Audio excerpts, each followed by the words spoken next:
Roteiro Carioca começando e a gente separou dicas incríveis, curiosidades e muito mais para você. Fica aqui e acompanha com a gente. A sensação de quem chega em Paquetá é de que o tempo parou. Parou na sua beleza e na sua poesia. Paquetá é uma ilha que ainda preserva a arquitetura antiga, as suas casas com muretas baixinhas, as suas vielas, os seus coretos. É a ilha dos apaixonados, dos amores, dos amantes e dos amados. O Rio de Curiosidades hoje vai falar um pouco sobre Paquetá. A ilha de Paquetá fica a nordeste da Baía de Guanabara, bem próximo da Ilha do Governador. E ao contrário do que muitos pensam, a ilha de Paquetá não é uma cidadezinha ou um pequeno município, não. Ela é um bairro ligado à subprefeitura do centro do Rio de Janeiro. Essa ilha, que na verdade é um bairro como tantos outros do Rio de Janeiro, na verdade se diferencia pelo seu clima bucólico e precioso. Um verdadeiro refúgio em meio a todo esse caos. É impressionante como nos dias de hoje a ilha seja tão pouco visitada pelos cariocas e por outros turistas. Mas na década de 80 o cenário era outro. E olha que nem tinha Instagram.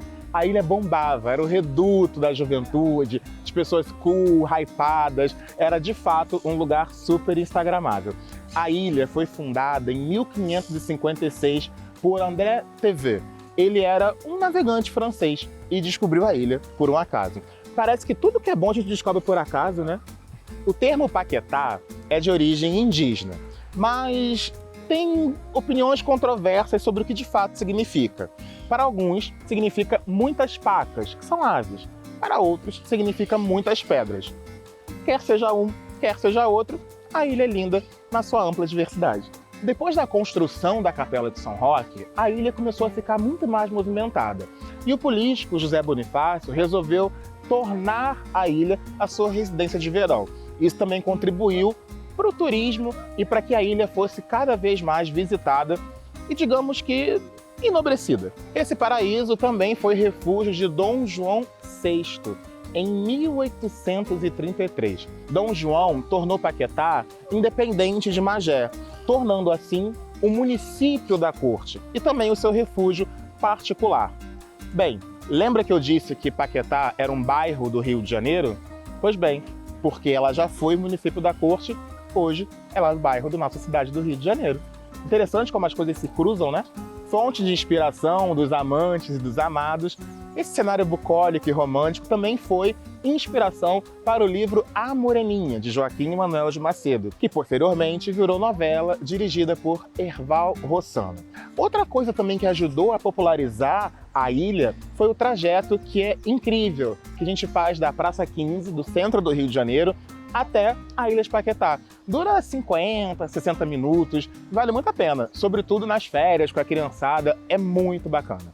Fica a dica. Em Paquetá encontramos praias limpas, ruas calmas, cenário bucólico, a ilha revitalizada e fica aqui o convite para que, se você ainda não conhece Paquetá, não perca tempo. Esse foi o Rio de Curiosidades de hoje. A lista top 5 do Roteiro Carioca de hoje é sobre um verdadeiro tema lendário do Rio, o cinema de rua. Quase em extinção no país, os cinemas de rua no Rio de Janeiro resistem até hoje, apesar da facilidade dos shoppings e da urbanização da cidade, que insiste em levantar mais prédios e complexos de loja. O que antigamente era uma tradição, hoje é história na arquitetura carioca. O Rio já chegou a ter 198 cinemas de rua nos anos de 1960. No entanto, hoje eles não passam de 15. Acompanhe com a gente os top 5 cinemas de rua no Rio de Janeiro. Cine Odeon foi inaugurado em 1926, uma das últimas salas construídas na Cinelândia e a única que funciona até hoje. Essa sala de cinema de rua é uma das mais tradicionais do Rio, com uma arquitetura lindíssima e é sede de várias mostras importantes na capital carioca, como festivais do Rio, Animamundi e Varilux, com salas de cinema luxuosas e um ar tradicional e retrô, com direito à lanterninha para te ajudar a achar o lugar. Desde 2015, após uma reforma, o espaço também abriga o Odeon, Centro Cultural Severiano Ribeiro, promovendo, além de cinema, shows, espetáculos, palestras, cursos e outras atividades culturais. Pensa num dos lugares mais charmosos do Rio. Agora adiciona um cineminha de rua. Essa equação dá o Cine Santa Teresa, inaugurado em 2003 com a exibição de comédia Deus é Brasileiro, de Cacá Diegues. A pequena, mas charmosa sala de cinema já ganhou várias vezes o prêmio de maior exibidor de cinema brasileiro do país. Em 2008, 2009, 2010, 2011 e 2013, dado pela Ancine, Agência Nacional de Cinema. O espaço é quase um centro cultural, recebe ONGs e eventos audiovisuais. Tá aí um ótimo programa para fazer numa tarde cultural pelo centro do Rio. O próximo item da nossa lista de cinemas charmosos de rua não é exatamente como era antigamente, porque passou por uma reforma que modernizou a arquitetura. Mas eu juro que antigamente o Cine São Luís, no Catete, era uma visão de espelhos, cristais e mármores que fazia suspirar pela arquitetura da década de 30. O espaço conta com 4 salas que juntas têm capacidade para 819 pessoas.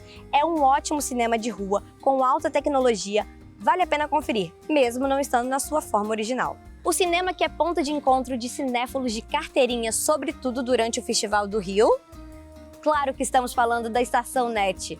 O projeto iniciou como um cineclube em 1985, exibindo o filme Eu Sei Que Vou Te Amar, de Arnaldo Jabor, atriz Fernanda Torres, o Prêmio Palma de Ouro no Festival de Cannes daquele ano. Além de receber a panelinha do audiovisual, os moradores de Botafogo geralmente passam por lá para tomar o tradicional cafezinho e assistir um bom filme estrangeiro que não está no circuito normal dos shoppings. Ou aquele filme nacional de orgulho nosso. Fora as livrarias, é um polo cultural completinho e charmoso. Vale o programa de domingo à tarde. E no primeiro lugar da nossa lista, ele, a grande joia de Copacabana, o histórico, o inigualável, o querido Cine Rocks.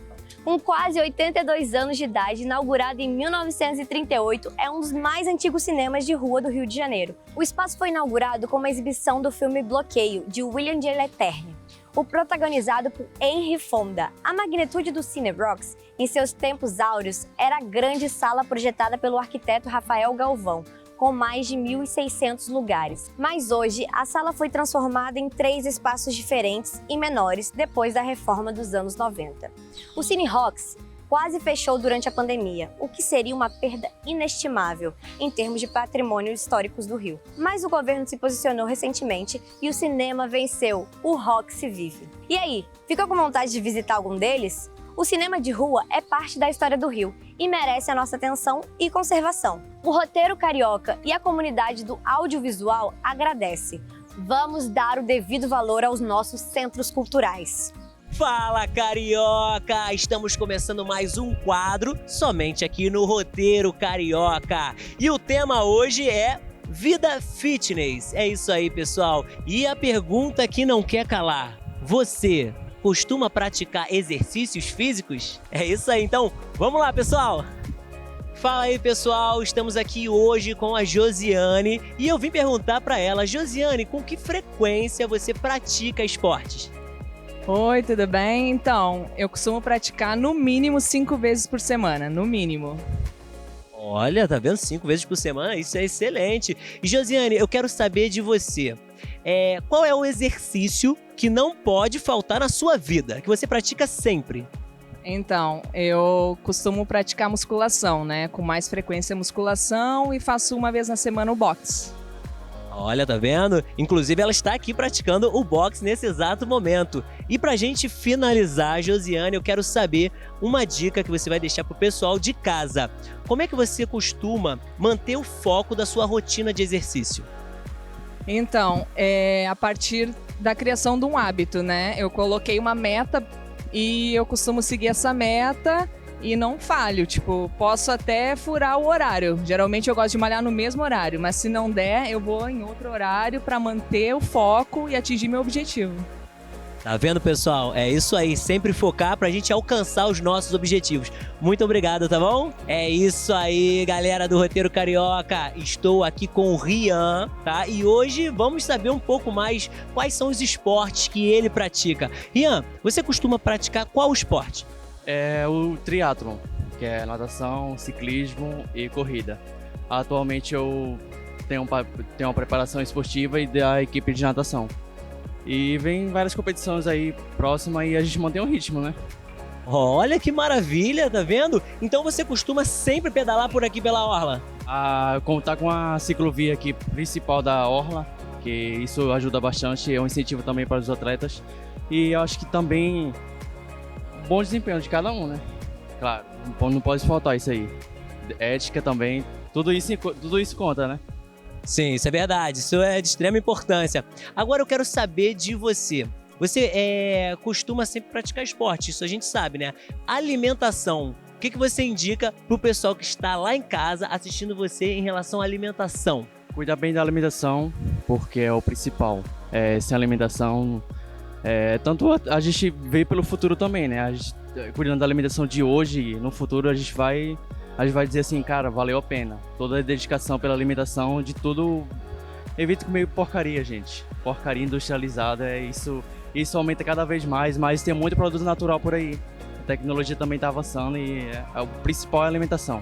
É isso aí, pessoal. Então, vamos sempre se alimentar, comer bastante fruta e beber bastante água, tá bom? Você sabia que o transplante capilar é um dos processos estéticos mais procurados pelos famosos no Brasil? Então, por isso, hoje nós estamos com Alex Matarazzo em pessoa, que já foi careca, e vai contar pra gente como foi a experiência dele e o que o levou até o transplante. Aline, minha experiência como careca foi algo horrível. Calvície me incomodava muito. Eu vivia enclausurado dentro de uma caverna chamada careca. Colocava chapéu para ir atender o correio, colocava chapéu para ir receber o entregador de pizza. Você não tem noção. Casamento, 15 anos, e esquece.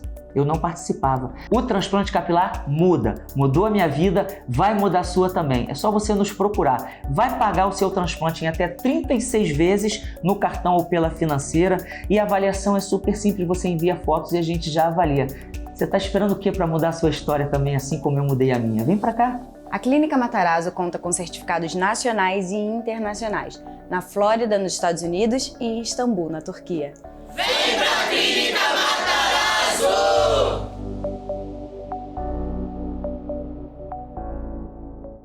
O Roteiro Carioca está com uma novidade maravilhosa. Além das listas de curiosidades, roteiros de lugares, enfim, agora nós estamos com o Rio de Sabores.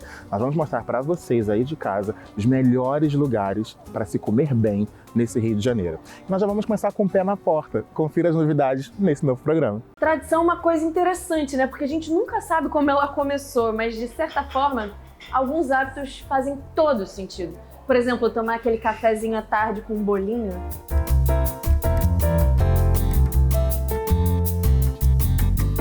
E de fato, em Portugal, o pessoal tem a mesma tradição. A única diferença é que no lugar do bolinho eles costumam comer um pastel de nata.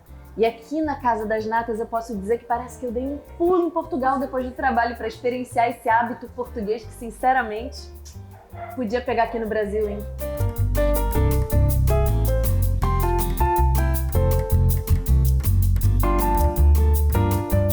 Sandra, eu posso dizer que eu tô me sentindo na sua casa em Portugal, porque, gente, eu fui muito bem recebida aqui, a decoração é incrível, o espaço é uma delícia e a gente tá, de fato, comendo um pastelzinho de nata e tomando um cafezinho expresso. E tem esse pastel que eu não conheço, como é o nome desse aqui? Esse pastel é o pastel de Santa Clara, que é um pastel que tem origem na cidade de Coimbra. Na verdade, os dois são doces conventuais. O pastel de nata é hoje um dos doces mais conhecidos em todo o mundo.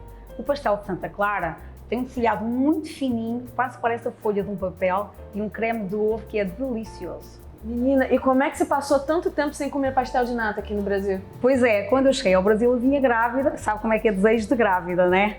E eu queria tanto comer um pastel de nata e tomar um café expresso. E foi aí que surgiu a ideia de começarmos a fazer o pastel de nata com a receita que está na família de João Pedro já há mais de 100 anos. Assim como o pastelzinho de nata com café e as andorinhas, para a gente adicionar mais um símbolo da cultura portuguesa nesse nosso dia nostálgico, estamos aqui ao lado de Fernando Pessoa, que tem uma frase que eu amo.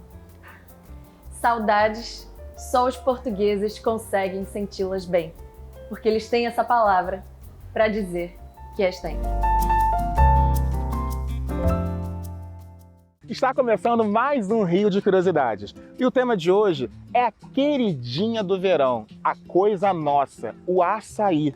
O açaí é aquela pedida para o calor que faz nesse Brasilzão, de dia ou de noite. É o calor do sol ou é o calor da lua, o açaí tá aí pra gente. Vocês sabem que o açaí é patrimônio imaterial dessa nação? Bem, se não é, deveria ser. porque ele está aqui desde a era pré-colombiana. Antes de Colombo, antes de Cabral, antes dessa galera toda chegar aqui, açaí já tinha, porque açaí é um patrimônio indígena dos povos originários e é coisa nossa. Vamos conhecer mais um pouco sobre o açaí? Meus amores, eu não sou a Bela Gil, mas agora eu vou dar uma receitinha para vocês aqui. Pensa aqui comigo, uma tigela de açaí, em média, tem 500 calorias, isso se ela tiver com alguma farinha. Bem, para você que vive de dieta, isso pode ser muito gorduroso ou pode ser muito, né? Mas para a galera que vive abaixo da linha da pobreza, que são mais de 40% da população desse país, o açaí ele é fundamental para a manutenção da energia e da vitalidade dessa faixa, infelizmente, muito sofrida da nossa população. O açaí ele é sustento, não só de uma população, mas de toda uma nação. Eu estava aqui pensando também, os nossos vizinhos, os astecas, eles usam o milho como se fosse uma divindade. Está na hora da gente começar a endeusar também o nosso açaí. Não só natureba, comida de praia, mas também um patrimônio que sustenta uma nação. A lenda do açaí se deu pela fome. Há muitos anos atrás, uma região das tribos do norte pairava sob plena escassez. Então, um cacique ordenou, na verdade, que todos os bebês recém-nascidos daquela tribo fossem sacrificados. Uma medida de uma oferenda a Tupã para que a fome fosse extirpada daquela região. Pois bem, Iaçã, a filha do cacique, tinha um bebê e o cacique não poupou nem o seu próprio neto. Muito triste, arrasada, Iaçã foi para dentro da mata e, olhando para cima, identificou uma árvore, a palmiteira. E no alto dessa árvore tinha o fruto açaí. A dor de Iaçã descobriu o fruto para matar a fome daquela tribo. Vocês já repararam que Iaçã é açaí ao contrário? Essa é a lenda que originou a nossa fruta mãe. De início, os índios achavam o açaí super impossível de se comer, porque a semente era muito dura e eles só conseguiam comer, triturar aquela semente com água. Pois bem, depois que eles entenderam como que dava para se comer o açaí, popularizou-se. Açaí com farinha, açaí com camarão, é assim que se come o verdadeiro açaí. Achou que ia falar granola, né? Achou que ia falar leite em pó? Não, meus amores, açaí é considerado o feijão do norte. Açaí é considerado o prato forte que põe qualquer um de pé. E aí você me pergunta, mas como que o açaí, o salgado, o feijão do norte virou essa sobremesa? Quem teve a ideia de comercializar? Pois bem, pense você, a galera do sul e do sudeste, que às vezes mal come feijão, como é que ia encarar o açaí como um prato salgado? Então, tiveram a ideia de introduzir o açaí na dieta alimentar como um doce. E quem teve essa ideia? A família Gracie. A família precursora do jiu-jitsu brasileiro, eles pegaram essa sacada da quantidade de calorias, de nutrientes, enfim, dos valores nutricionais do açaí para poder incrementar a dieta de seus lutadores. E é óbvio, se fosse doce, ficaria muito mais fácil da gente consumir. A gente não, né? Que vocês já repararam que eu não sou nenhum lutador. Mas da galera do esporte consumir o açaí. E hoje o açaí é batido com leite em pó, granola, paçoca, leite condensado, enfim, uma infinidade de coisas. Eu não sei o que Tupã acha disso, mas eu sei que a galera do esporte, e todo mundo, né, já se acostumou e popularizou o açaí dessas diversas formas. A cultura é assim, né? Começa aqui, termina ali, modifica aqui, e quando você vê, algo originário está na boca do povo das diferentes formas. E é óbvio que essa popularização toda se deu também pelo nosso clima tropical, né? Afinal de contas, o açaí é o nosso sorvete da Amazônia. Bem, esse foi o nosso Rio de Curiosidades de hoje e eu espero você no próximo episódio. Quando a gente fala de Noite Carioca, não tem jeito, ela é a nossa protagonista. Estamos aqui na Lapa porque o assunto de hoje é samba. E a gente vai atrás das melhores rodas de samba, samba de gafieira, partido alto, aqui tem de tudo, que não falta é opção.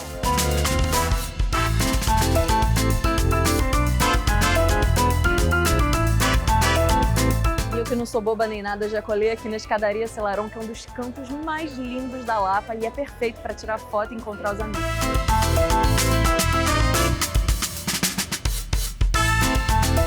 E quem vem pra Lapa não pode deixar de tirar foto nos murais de azulejo e, lógico, nos Arcos da Lapa. Olá pessoal, nós estamos aqui no coração da Lapa. Estou aqui com os gêmeos Rodrigo França e Fábio França, empreendedores, donos do boteco Seu França, um boteco super charmoso, a novidade do momento aqui, mais uma vez, no coração da Lapa.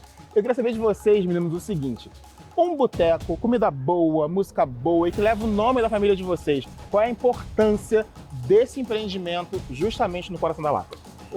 Né, a gente está falando sobre cultura preta, né? Sobre culinária, sobre agregar, estar junto em família. A gente fala que nossos clientes não são clientes, são nossos amigos e familiares.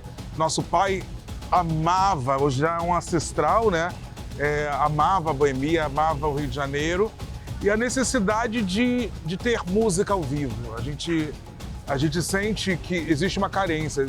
Tem grandes salas de espetáculos, mas tem pouquíssimos espaços para um novo mercado ou até mesmo para as pessoas que desejam experimentar a sua arte, a sua música, o seu samba. A gente sentiu a necessidade de estar fomentando, de estar investindo e trazendo os nossos pares para estar celebrando. Não é uma ideia nova, é uma ideia que vem de Tia Ciata.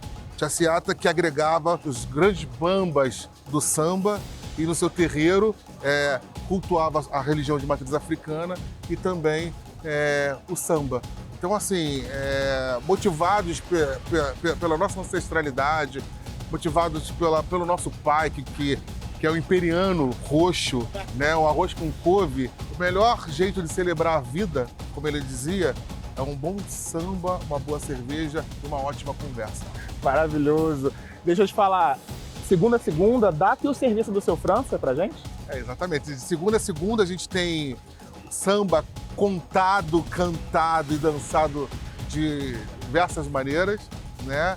A gente abre, a segunda-feira a gente tem a Canção Abençoada, que é a partir das 18 horas, né? E aí de terça a domingo a gente abre meio-dia com almoço e finaliza com uma roda de samba para todo mundo beber aquele chopp bem gelado, aquele petisco bem temperado e uma boa conversa. Gente, eu posso atestar que o lugar é maravilhoso, a comida é boa, o som é muito bom. E olha, se eu fosse vocês, correr para cá. Polo Cultural é Polo Cultural. E aqui, em cima do Boteco Seu França, tem um espaço incrível chamado Afrodite, onde alguns expositores negros selecionados expõem as suas peças, sejam no vestuário, nas joias, livros, peças de arte, ou seja, um grande fomento da cultura local. Você vem, come bem, bebe bem, se relaciona, ouve uma boa música e também fomenta o mercado local. Genial essa iniciativa, né? Para essas dicas e muito mais, fica com a gente no Roteiro Carioca. Agora eu vou curtir meu show na Lapa. O tamborzão tá rolando e as minas vão descendo até o chão, até o chão. Fala galera, MC Coringa na área. Ó, hoje eu tô aqui para citar 5 artistas negros que foram muito relevantes para a história desse nosso Rio de Janeiro. Esse é o nosso Rio de Janeiro, com diversos personagens, e um desses personagens folclóricos do Rio de Janeiro é um cara que eu gosto muito também, chamado Ivo Meirelles. Ele com aquele jeitão diferentaço, cabelo colorido, cada semana tá de uma cor diferente. O segundo nome eu vou logo te avisando, nem vem que não tem. O Wilson Simonal, né, cara? O Wilson Simonal também, daquele jeito todo malandreado dele, que é exatamente o jeito do carioca, né, cara? Aquele jeito jogado, descolado. Então, ó, nem vem que não tem. O Wilson Simonal. Nós não podemos deixar de fora dessa seleção a voz marcante e potente da nossa querida Sandra de Sá. Voz marcante, onde você ouve, você sabe. É ela. E para pular assim de uma geração para outra, eu vou citar a Isa, que além de muito bela também tem uma voz muito potente e muito marcante. A música e o Rio de Janeiro na sua pluralidade cultural, né? Nós vamos no samba, nós vamos no rock, nós vamos no pop, sem esquecer do popularíssimo funk. E para falar de funk, mano, eu fico tranquilão. Para representar o negro, a cultura carioca, eu vou falar dele. MC Sapão, um cara que passou aqui pela terra, deixando toda a sua alegria e sua irreverência através da sua música e sua voz incomparável. Então, fechando essa tampa, MC Sapão. Que Deus o tenha, irmão. Então é isso, gente. Essas foram as minhas 5 indicações de personalidades negras que influenciaram na cultura carioca. O Roteiro Carioca tá aqui em Copacabana para trazer a lista da semana. E eu já adianto que é uma lista especial para quem gosta de fazer compras e de saborear uma boa gastronomia. Porque o top 5 das listas da semana é sobre os melhores centros comerciais para curtir a cidade e provar coisas diferentes. Eu já tô animada, vambora? O mercado da Cobal, do Humaitá, é essencial para a zona sul do Rio. Enquanto a parte interna da Cobal é dedicada à venda de produtos agrícolas, frescos, além de comércio variado, a parte externa é repleta de bares, cafés e restaurantes que compõem um dos maiores e mais dinâmicos polos gastronômicos do Rio de Janeiro.